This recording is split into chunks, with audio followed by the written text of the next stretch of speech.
Hey everybody, it's Dana. It is Thursday morning, June the 3rd. Actually, it's afternoon, June the 13th. And I think I started a little controversy yesterday, but it went better than most threads go on Facebook. At least nobody was arguing at me.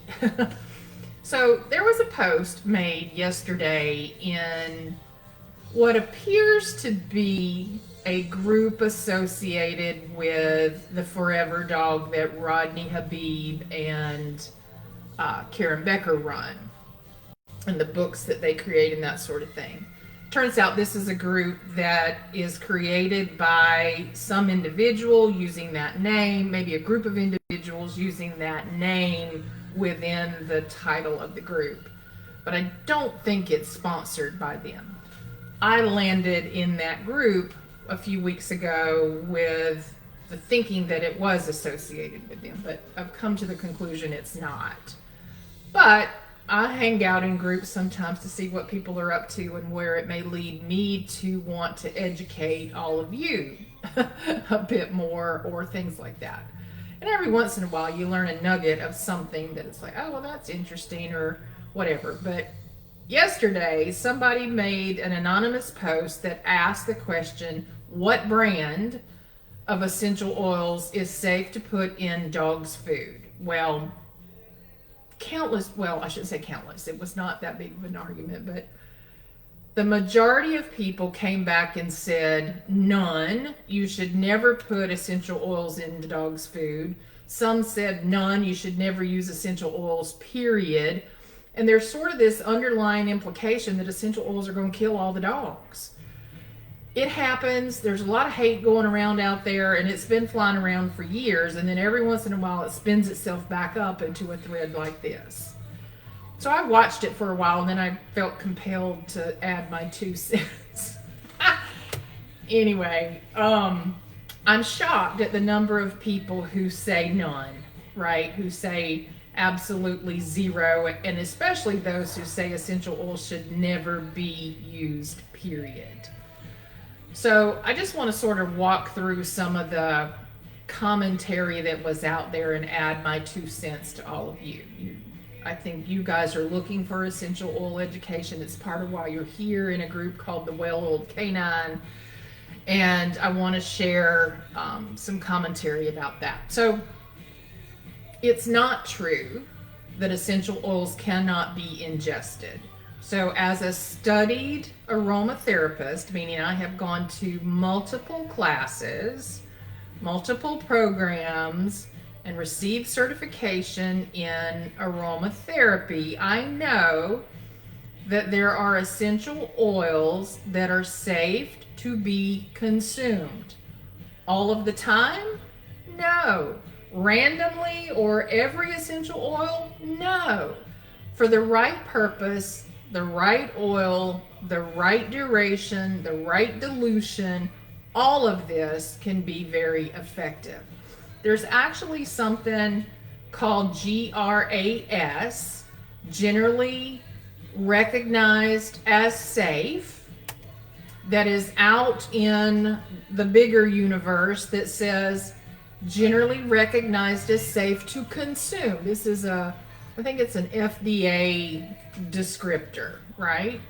So there are a lot of essential oils that fall into that category. Do all of them? No. Young Living has a complete line of essential oils.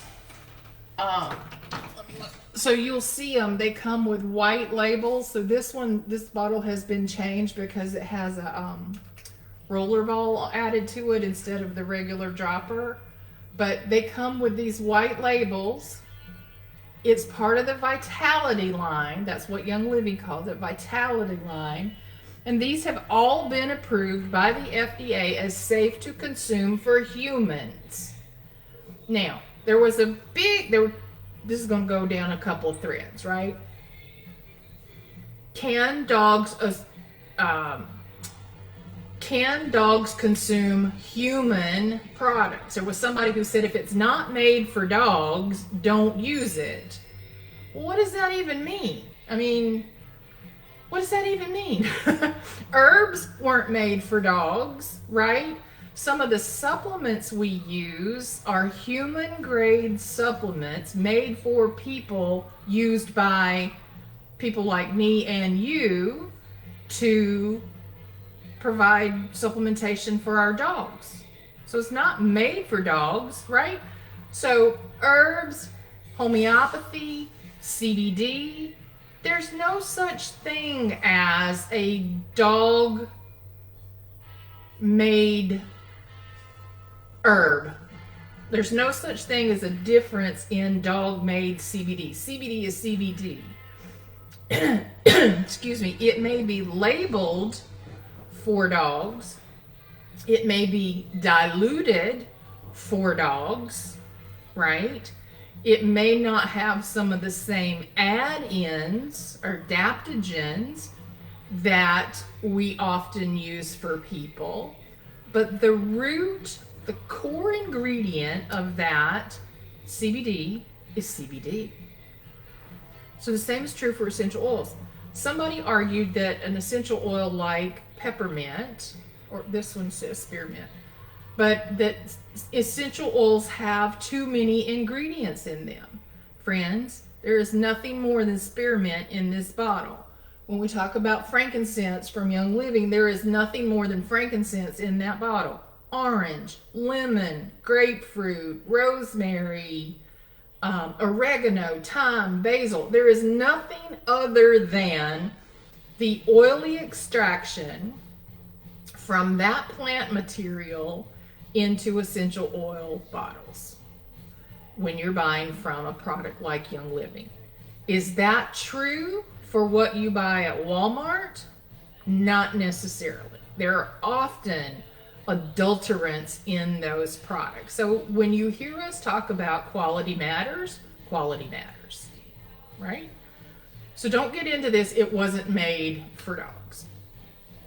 Question is, can it be used safely and appropriately for dogs for the right issue, for the right duration, with the right dilution to be safe and effective? And the answer is yes, in most cases. And if you're not sure about those cases, ask. Just ask an educator. There was then this big hubbub about, oh my God, don't talk to anybody that's associated with Young Living or doTERRA or any of the like. The MLMs are evil creatures. Y'all, that's been around since the beginning of time. And yes, there are some sleazy people out in the world. There are some salespeople that their entire mission in life is to sell you something, and they may not have a lot of education. That's not where I land. I study this stuff and research it every day, and if it's questionable in any regard, I go research it. I go ask. I go figure it out. So I'm not telling you this stuff to be, let me just sell you a product. Listen, I wish I made the money that some of these folks in these MLMs make, or these influencers are making. I don't. Not even almost. It is laughable, actually, because there is a lot of resistance to essential oils. But I can tell you this, they will always be, essential oils will always be part of my wellness protocols. And it is something that I am going to encourage all of you to keep considering, especially when you feel like you've tried everything else. There's a lot of great benefit there. So, yeah, I get the MLM problem. I get the sleazy salesperson. I get the uneducated seller. I get all of that. Just put that aside. Even within Young Living today, there is no requirement for you to become a distributor. That is part of what makes the MLM, right? Is that if you sign up and you buy something, I make a commission off of that. It is nothing more than an affiliate program in that regard. In the same way that you would go shop on Amazon and buy a product, you can choose to buy those products through me, but the difference is you get me as your educator. When you regularly buy essential oils or supplements through Young Living, I charge you nothing for education and resources. Nothing. Now, can every member who is selling you Young Living products say that? No. They choose not to. They don't have the ability to because they're not educated in essential oils for animals. Or maybe they really haven't dug deep enough yet to know. So I get it when somebody says, who maybe is not an animal educator, says, here's a recipe for flea and tick products, and then you start drilling in them and they quickly lose their ability to deep dive into conversation. They're not well versed, they're not educated. But I like, honestly, I am. Am I as educated as some of these veterinarians? No, but that's a whole nother conversation. I see every day, including veterinarians that I know, say, well, if you want the right education about essential oils, you need to go to a holistic veterinarian. Well, let me tell you what, they don't all study essential oils. Not all of them do, right? And even the veterinarians that I know who have essential oils in their practices, guess what? They didn't learn it in veterinary school. They went out, they started using it, they talked to each other, they do a lot of things, but they are not learning this in veterinary school. They bring it in under the umbrella of their veterinary practice, which gives them a lot more grace and ability to prescribe things to you. I can't do that. I can guide you, I can educate you, I can share experiences, I can share suggestions, but I can't prescribe a bottle to you and say, use this in X amount of doses for 7 days and, take 2 aspirin, call me in the morning. I can't do that. But that's not what most of them are doing either. There is a perception out there that you got to have veterinarian behind your name to give a dog food recipe or to balance a diet or to troubleshoot kidney issues. And where we are, friends, today, it's just not true, right? I like the notion of having an integrative, collaborative approach, even with a traditional vet, if they're open-minded, to help. And I can teach them a lot of things. I can teach you a lot of things. But they're not learning it in veterinary school. They are learning it in the same programs like the Veterinary Medical Association of aromatherapy that I went to as a non-vet member. They are going and taking these classes as continuing credits and learning in the same way that I have learned. Again, they have this umbrella over their head of malpractice insurance, right? And they can do like rectal injections of essential oils and things of that nature that I can't do. I can tell you about it, but I can't prescribe it to you. So there's just this whole thing. There's this whole misunderstanding of what an expert in aromatherapy for animals might look like, okay? There's a misunderstanding of what buying a product from a quote-unquote MLM or a distributor might look like. It's not the nastiness that's going on and the hate that's going on out there on threads like this. So here's somebody. She said, I suggest consulting a holistic vet. I know some are safe, used appropriately, but many are fatal. What does that even mean? Right? You would think that putting a drop of essential oil on a dog is going to kill all of them. It's just not. There are essential oils that we say do not use with our pets. I have a list of them out on my website. You can go read it. There's even some misunderstanding about some of those lists. I will add a list later today that says what GRAS means. Generally recognized as safe for ingestion, right? And that's true of herbs and all sorts of products, right? It's not limited to essential oils. I had so let's see. Somebody yesterday said something about there's no reason to put essential oils in the dog's food when we can feed them everything they need to keep them healthy. Well, that's just not true. It's just not true. Sometimes you can't get enough into a dog of the food ingredients that they need to do the supportive care or the recovery care that's appropriate. How many herbs, how much, let's talk about natural antibiotic, right? And I'm going to probably be in some dangerous territory with compliance and all that kind of stuff, but let's talk about herbs.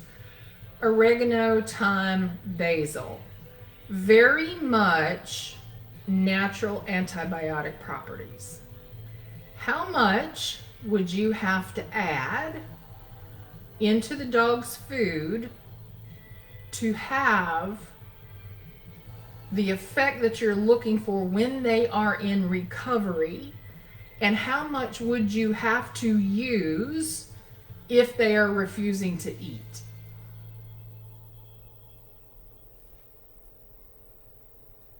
So essential oils are highly concentrated. Let's look at an oregano leaf and an oregano essential oil from the same source, different intensities, different power, if you will, right? Essential oils are highly concentrated. So do I need to get it into their digestive system? It depends. If I'm working on digestive health issues or trying to create something to recover from the inside out, then I may need it to land in the digestive system. If I put it on topically, will it make it to the digestive system? Yeah, we know it goes through the entire body. It hits the bloodstream and moves through the entire body. But how much of it will make it to the digestive system? Less than you think, right? If I'm working on a topical issue, topical application makes sense. If I'm working on spiritual or respiratory, emotional, mood, behavior, sometimes the inhalation, the breathing in, the distillation, that's the right approach. Sometimes it means we should consider a temporary use of ingestion. This is founded in French aromatherapy. So yes, there are arguments across the country, across the world, of whose method is right and which one you follow. You get to choose. I choose, and I believe and I have seen the results of safe use of ingestion for the right purpose, the right duration, the right dilution. Okay?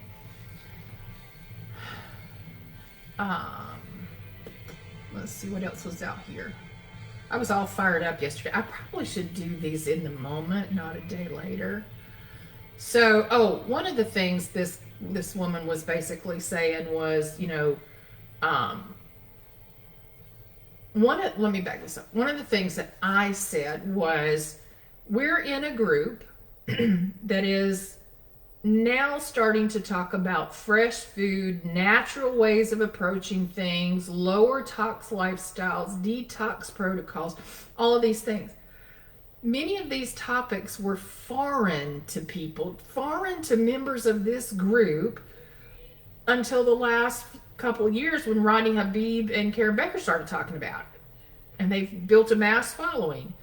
And there are other veterinarians who've built these mass followings Because we hang a lot on DVM. We hang a lot on these public figures. I am sad to say we're hanging a lot on some of these paid influencers, which just really has started to torque me off. But whatever.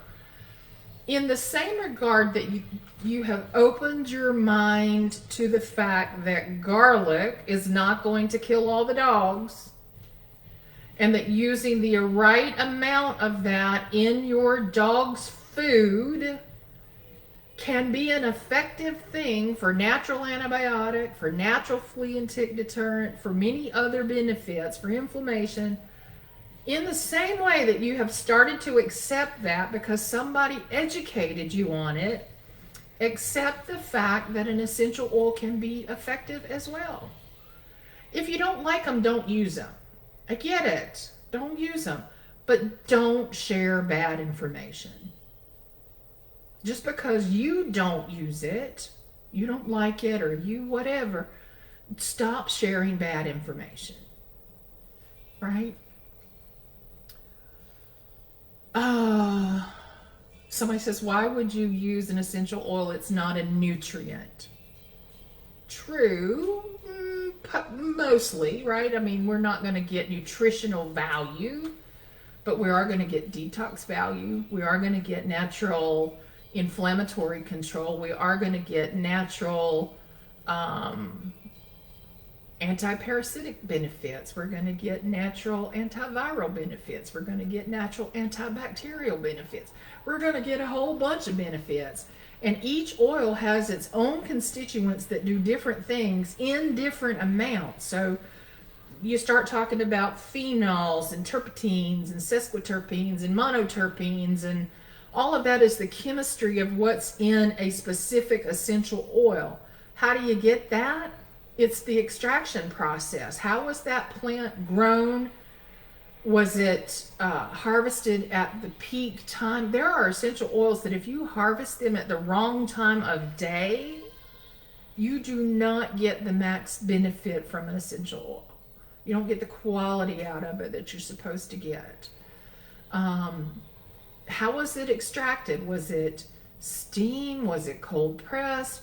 Was it extracted a second time? Meaning, did they run it through the process a second time trying to extract out as much material as they could, which makes batch 1 different than batch 2? Very different. Did they add something to the bottle? Did they add a chemical to the extraction process to try and get even more volume out of it? Did they add something to the bottle to make it go further? So sometimes that's why you see an essential oil that is more expensive. You're like, gosh, that's really pricey. But it may take you a half a drop, right?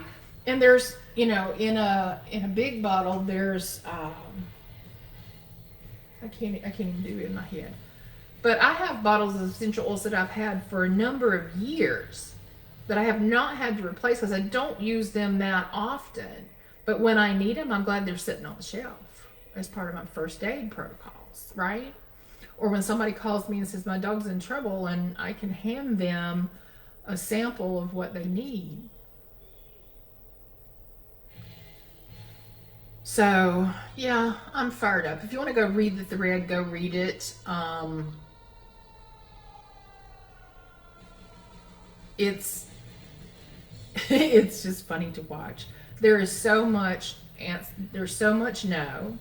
You should never use essential oils. God forbid you use them in food, and God forbid you buy them from an MLM, right? Just change your thinking on all of that. Be open to the possibility. And if you have a dog struggling with something you have not yet been able to resolve, consider essential oils. So you've heard me say, when you think you've tried it all, try one more thing. And that may be essential oils. It might be homeopathy. It might be animal communication. It might be something that you think is voodoo, or you have heard may be a problem, but a little something in the back is going, maybe I should consider it, reach out to an experienced resource who studies this every day that may not be a veterinarian, and get the information that you need. There is a bunch of bad info out on the internet, and we have to change that. Well, we're never going to change it, but find yourself a good educator. When you shop for essential oils through me using my products from Young Living, there are no obligations of how much you have to purchase. None. There used to be. There's no obligation. But when you do, you're in my group, you're in my mentor's group, and she is a naturopath. We have picked up the phone and called her for people and dogs when it's like, this is bad, this is real bad. And what do we do next? And she gets on at no cost and helps us because we're buying product through affiliate programs, right? She makes a commission, I make a commission. Yes, that's a hierarchy, but there's no obligation to you of doing what we're doing. You can just be a shopper, you can just be a user, and you can just keep learning. So I'll end my rant. You guys have a great day. I'll talk to you later.